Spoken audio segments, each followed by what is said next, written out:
Puan, maaf ganggu. Nama saya Cikgu Syahri, saya daripada TikTok. Saya nak bagi peluang menang hadiah. Nak tak? Jawab 3 soalan je. Nak tak nak? Soalan tu suami puan kena jawab. Jawapan tu puan je yang tahu. Boleh. Boleh adil lah jawab. Okey, Mas. Sebelum tu saya nak tanya. Nama puan apa? Puan Intan. Puan Intan. Halim. Halim. Daripada mana? KL? Sini. Okey, puan. Main sini sikit. Okey, puan. Saya akan tanya soalan. Puan jawab slow je pasal dah ada mic. Okey? Alright. Soalan pertama. Apakah hadiah paling mahal puan pernah dapat daripada suami? Emas kot. Emas? Ya. Cincin ke? Gelang ke? Cincin. Cincin Alright. Nombor 2. Puan mesti ada impian nak pergi travel dekat mana-mana negara yang cantik kan? Negara mana tu puan pergi nak? New Zealand. Okay, good. Nombor 3, in case dia silap lah. Makanan kegemaran puan. Makanan kegemaran. Nasi lemak. Tuan, saya dah dapat 3 jawapan. Puan main duduk sebab puan kena sahkan jawapan tu. Okey? Okey, soalan pertama. Ya. Apakah hadiah yang paling mahal tuan pernah bagi dekat puan? Astaghfirullahalazim. Paling mahal. Tak kisah bila Tak kisah bila pun. Astaghfirullahalazim. Cincin emas. Cincin emas. Betul ke? Betul. Betul. Okey, alhamdulillah satu lepas. Okay. Soalan nombor 2. Ya. Apakah makanan kegemaran puan? Aduh, susah pula. Kejap. Makanan kegemaran. Makanan kegemaran. Aduh. Kat mana punya ni? Banyak kegemaran je. Tak apa. Sebut satu je. Apa? Manhattan. Okey, Manhattan tu weh. Wah. Okey, puan apa jawapan tadi? Nasi lemak. Saya ni dah berpeluh ni. Saya pula takut. Aduh. Soalan nombor 3.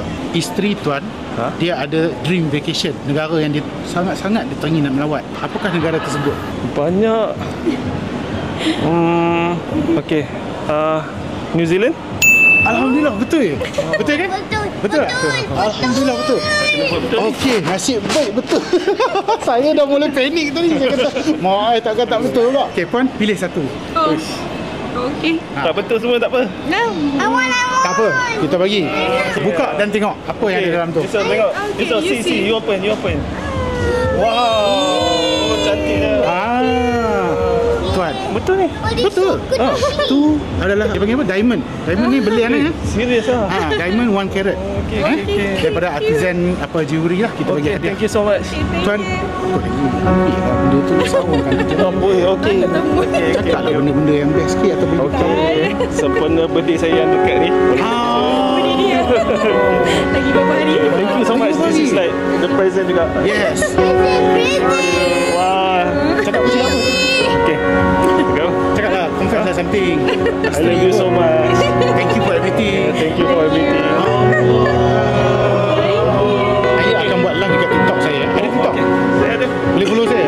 Saya sebenarnya pernah tengok tapi Saya baru je buat TikTok. Baru ada 1 orang. yang selalu cari orang untuk interview tu. Yang cari orang interview? Saya rasa ada. Tak ada lah, saya silap pun. Saya tengok. Dapat nanti notification tu, masuk dalam cakap saya dapat hadiah daripada Cikgu Syahri dekat MyTown. InsyaAllah kalau saya baca komen tu, saya hantar satu lagi. Okay. Alright? Dan saya nak minta izin, konten ni kita masukkan dalam TikTok, Facebook, IG, boleh Okey, boleh Alright. Selamat bergembira, happy birthday kan? Alright, enjoy yourself. Okay? Bye-bye adik.